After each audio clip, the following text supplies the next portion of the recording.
Holding two championships at one time is a rare thing in the world of professional wrestling, especially for singles wrestlers, as it often doesn't make much sense to give one wrestler two singles titles that they'll likely have to defend at each pay-per-view. Even though being a double champion in WWE is a rare thing, there had been some great ones over the last 2 decades or so, and here are just a few of the best.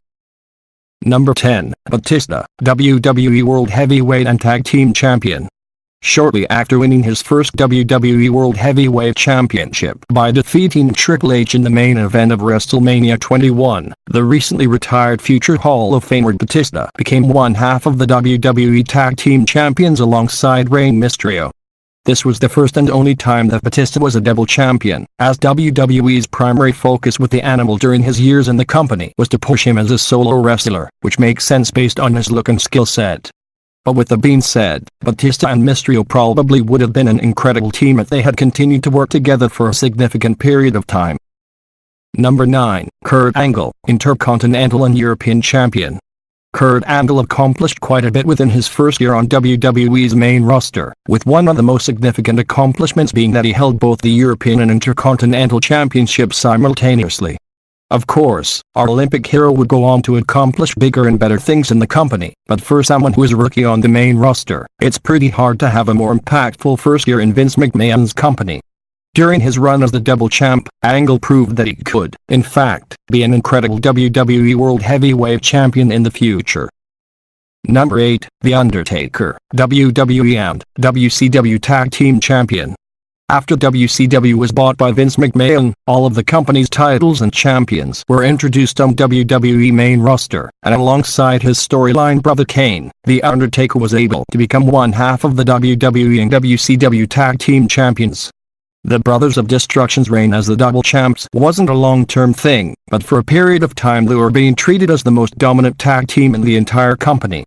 Also, it didn't hurt that, at the time, WWE was seemingly focused on making sure that the WCW roster that was invading looked much weaker than Vince McMahon's roster at the time.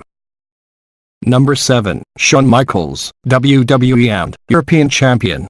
The circumstances in which Shawn Michaels won the WWE European Championship weren't the best, as the Heartbreak Kid demanded that Vince McMahon change the finish of his match with a British Bulldog, in which the Bulldog was supposed to retain his European title in his home country.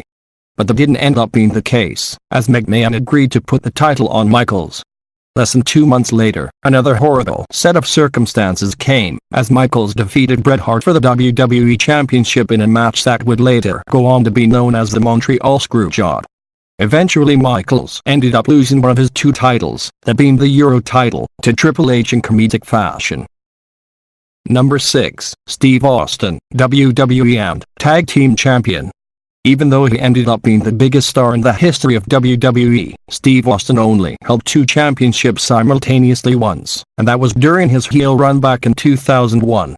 During that period of time, Austin was teaming up with his longtime rival Triple H as part of the 2-man power trip.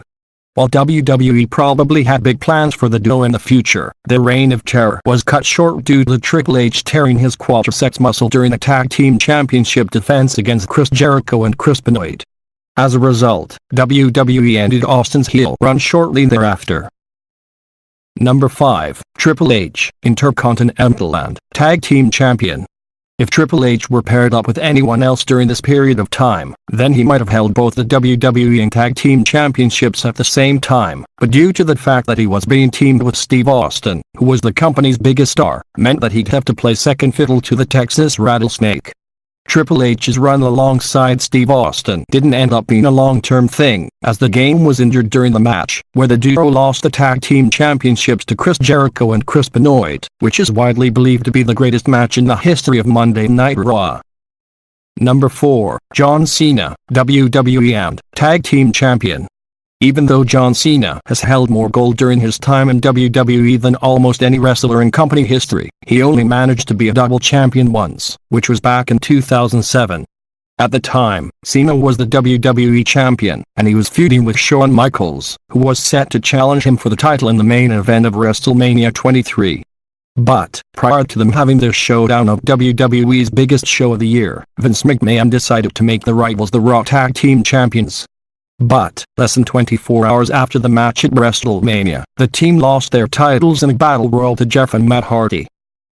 Number 3, Seth Rollins, WWE and United States Champion. Seth Rollins had a pretty incredible year as WWE's top heel back in 2015.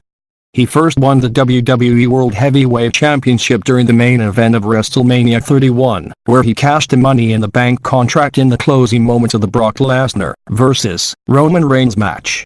Then at SummerSlam later that year, the ex-Shield member defeated John Cena, with help from television personality Jon Stewart, to become the first and only pro wrestler to ever hold both the WWE and United States Championships simultaneously. Unfortunately, Rollins' run with the WWE Championship was cut short due to injury, and his US title reign ended at 2015 Night of Champions, where he was defeated by John Cena. Number 2, Becky Lynch, Raw and SmackDown Women's Champion. Back in April, Becky Lynch did what almost everyone predicted, as she ended up winning both the Raw and SmackDown Women's Championships in the main event of WrestleMania 35.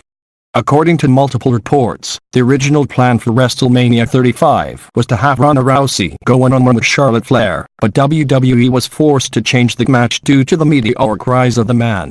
While the original plan for this year's WrestleMania main event might have ended up being good, it certainly wouldn't have been as hot without Becky Lynch.